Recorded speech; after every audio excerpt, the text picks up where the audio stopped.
India now become the first country to land in South Lunar Moon and become the fourth country to land in the moon. This is happening recently. India is pouring up in technology now.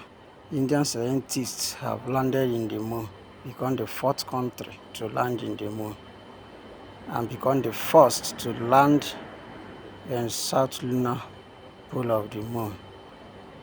We can see their prime minister cheering them up with their citizens, cheering them up.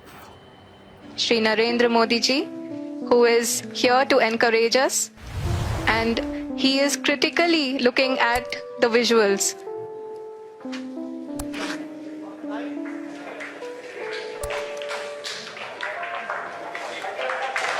जी हाँ, आप अपनी screen पे देख सकते हैं कि हम lander module People are applauding. Let us all wait to hear from the Secretary Department of Space and Chairman ISRO, Shri S. Somnath. Lander module पूरी तरह से सेफली और सॉफ्टली चंद्रमा की सतह पे लैंड हो चुका है। ये हम लोगों के लिए बहुत ही गर्व की बात है। हिंदी में एक कहावत है कि चंदा मामा दूर के, लेकिन अब हम ये कह सकते हैं कि चंदा मामा अपने घर के। बहुत ही उम्दा. The hard work of the entire ISRO community has come to fruition.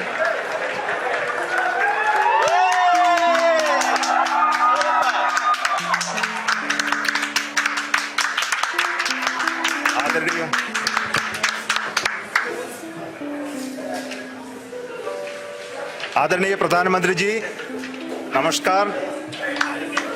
Sir, we have achieved soft landing on the moon. India is on the moon. Sir, I request our Honorable Prime Minister to address us and bless us. Thank you, sir.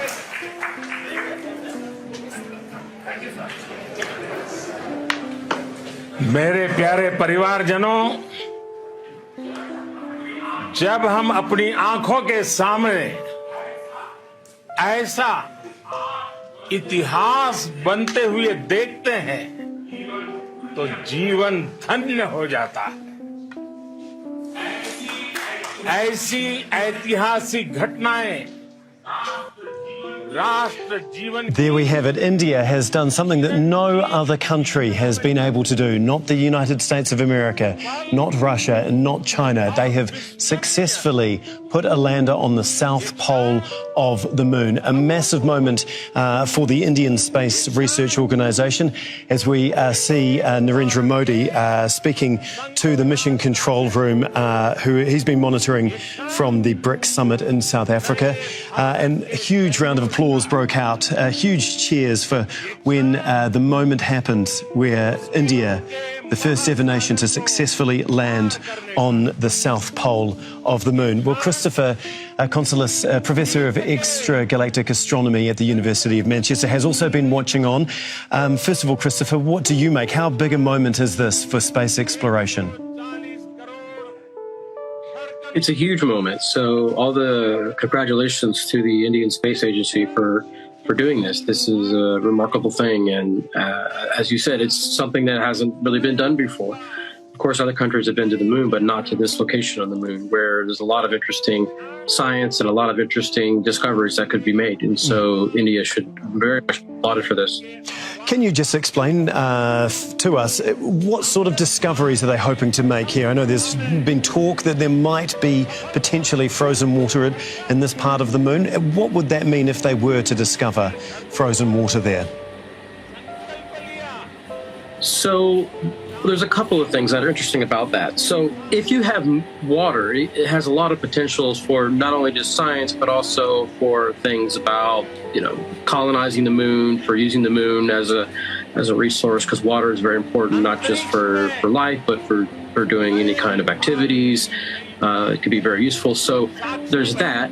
but also the south end of the moon, the south pole of the moon, is very, very dark, and it's very cold. It's negative 240 Celsius, so it's very cold. And so it really kind of froze in the formation of the solar system at that time, because not much has been happening at that part of the moon since the moon was formed 5 billion years ago or so.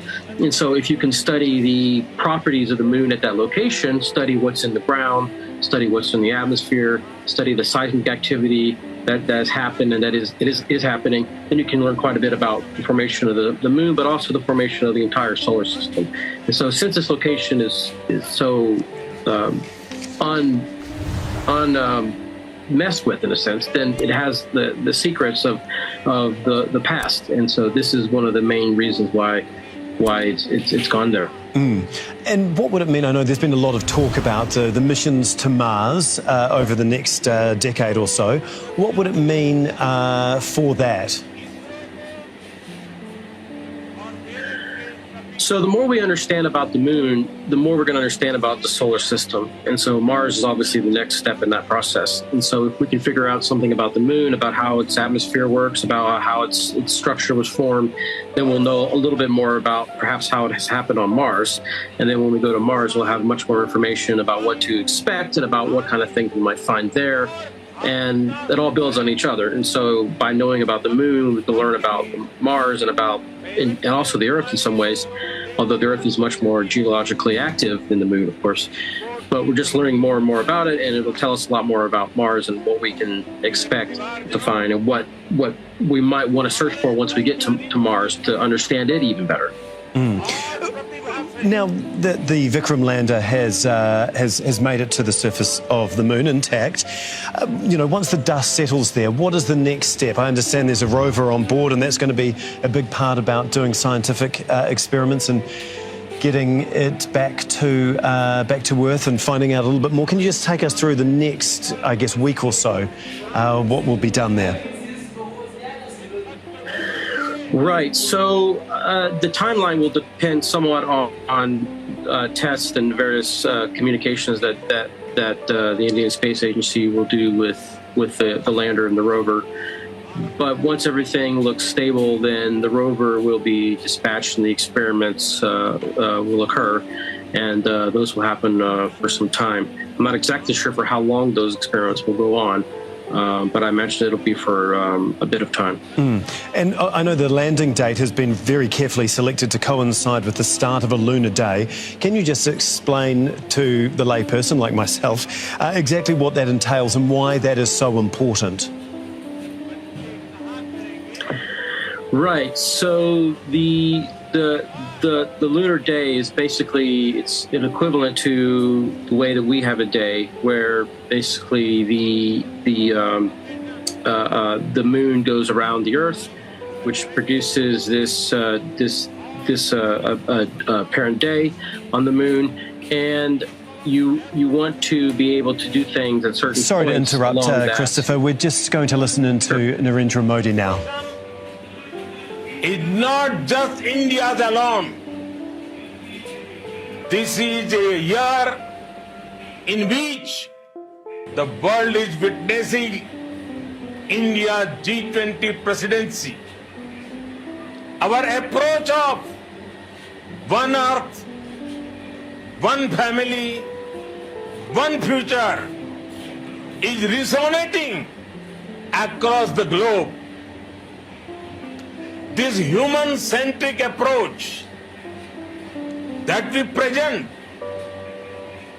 and that we represent has been welcomed universally. Our moon mission is also based on the same human-centric approach. Therefore, this success belongs to all of humanity, and it will help moon missions by other countries in the future. I am confident that all countries in the world, including those from the global south, are capable of achieving such feats. We can all aspire for the moon and beyond.